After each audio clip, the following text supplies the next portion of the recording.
እነሆ የተመረጠ የከበረ ቺፍ ኮርነር ጳውሎስ ለዚህ ነው እንደ ቺፍ እንደሆነ ግንበኛ አናጺ ያንን ቤት ቱምቢውን ጠብቄ መሰረት ሳላዛባ እሰራለሁ ብሎ ያለው። መቼም አንድ ቤት ሲሰራ መሰረት የግድ ይሆናል።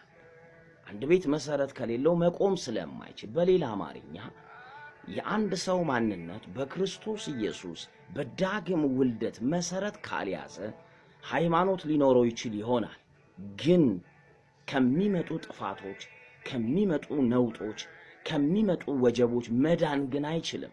ለዚህ ነው ወደ ክርስቶስ ኢየሱስ ተመለሱ፣ በክርስቶስም ኢየሱስ ያላችሁ በእምነት እግዚአብሔር ባደረጋችሁ ነገር ላይ ትኩረታችሁን አድርጉ እንጂ ከውጪ በሚመጣ ንፋስ ነፍሳችሁን አታናውጡ ለማለት ነው።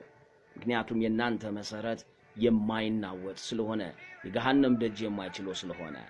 ስለዚህ መሰረት እያነሳን ማቴዎስ መጽሐፍ ላይ ደግሞ ወንጌል ላይ ምዕራፍ 16 ላይ አንድ ሐሳብ ደግሞ ሄደን እስቲ ምዕራፍ 7 ላይ አንድ ሐሳብ ቁጥር 24 ላይ እንደዚህ ብሎ ኢየሱስ ይናገራል።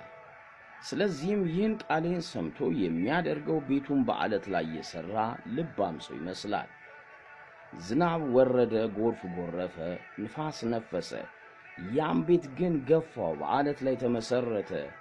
ስለተመሰረተ አልወደቀም። ይህን ቃሌን ሰምቶ የማያደርገው ሰው ሁሉ ቤቱን በአሸዋ የሰራ ሰነፍ ሰውን ይመስላል። ዝናብ ወረደ፣ ጎርፍ መጣ፣ ንፋስ ነፈሰ፣ ያም ቤት መታው፣ አወዳደቁ ታላቅ ሆነ። ኢየሱስም ይህን ጨረሰ ጊዜ ሕዝብ ሁሉ በትምህርቱ ተገረሙ። እንደ ጻፎች ሳይሆን እንደ ባለስልጣን ያስተምራቸው ነበርና ይላል። አሁንም በማንነቱ ላይ ስለተመሰረተ ማንነት ነው እያወራን ያለነው። ሕይወታችሁ በዚህ ዓለት በሆነ በክርስቶስ ላይ ካልተመሰረተ በዚህ ዓለም ሲስተም፣ በሳይኮሎጂ፣ በሃይማኖቶች፣ በሰብአዊ ወጎች እነዚህ መሰረት የላቸውም። ሰዎች በእነዚህ ነገሮች ላይ ሆኖ መንፈሳዊውን ዓለም መካፈል ወይም ደግሞ ሐሳባዊ ዓለም ላይ የሚመጡ ነውጦችን መቋቋም አይችልም። እስቲ ኢየሱስ በምሳሌ ከተናገራቸው አንድ ሐሳብ ልጨምርና ወደ መጨረሻው ሐሳቤ እንሄዳለን። ሉቃስ ወንጌል ምዕራፍ 21 ቁጥር 25 ላይ አንድ በጣም የምትገርመኝ ቨርስ አለች። ግን እስቲ ሐሳቡን እናንብበው። 25 ላይ በፀሐይ በጨረቃ ከዋክብት ምልክት ይሆናል፣ በምድር ላይም አሕዛብ ከባሕሩና ከሞገዱ ድምፅ የተነሳ እያመነቱ ይጨነቃሉ። ሰዎችም ከፍርሃትና በዓለም የሚመጣበትም ከመጠበቅ የተነሳ ይደክማሉ።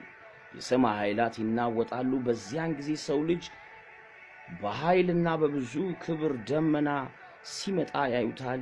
የልጅዎን ሲጀምር ቤዛችሁ ቀርቧልና አሻቅባችሁ ራሳችሁን አንሱ ብሎ ኢየሱስ ለደቀ መዛሙርት ይናገራቸዋል። ሰዎች ከባሕሩና ከሞገዱ ድምፅ የተነሳ በዓለም ሊመጣ ካለው ነገር ስጋት የተነሳ እያመነቱ ይጨነቃሉ። ታውቃላችሁ፣ የብዙ ሰዎች ፍርሃት፣ የዓለም ፍርሃቷ ምንም አይነት ነገን ፊውቸር ፌዝ ምንድነው ሆፕ አታደርግም። ሁልጊዜ ሰዎች ምንድነው ነገ ምን ሊመጣብን ነው? ከተማችን ላይ ምን ሊመጣ ነው? አገራችን ላይ ምን ሊመጣ ነው? ምን ሊመጣ ነው?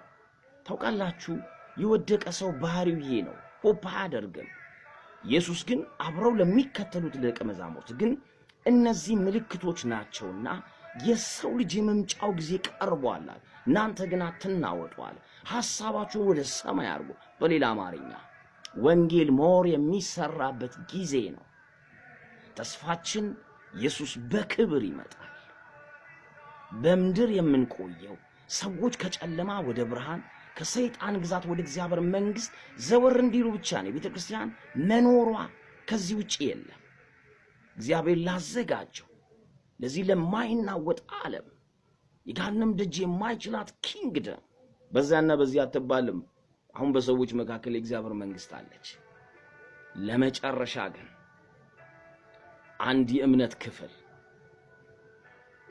የዘመሩትን ላውራችሁና ዛሬ እንጨርሳለን። መዝሙር መጽሐፍ በቅንፍ 46 የቆሬ ልጆች እንደዚህ ብለው የእምነት መዝሙር ዘመሩ። እንዲህ ይላል፣ አምላካችን መጠጊያችንና ኃይላችን፣ ባገኘን በታላቅ መከራ ረዳታችን ነው።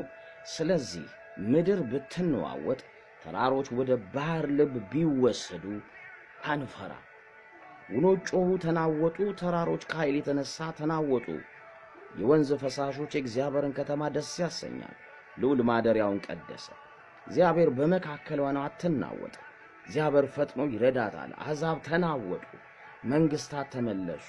እርሱ ቃሉን ሰጠ፣ ምድር ተንቀጠቀጠች።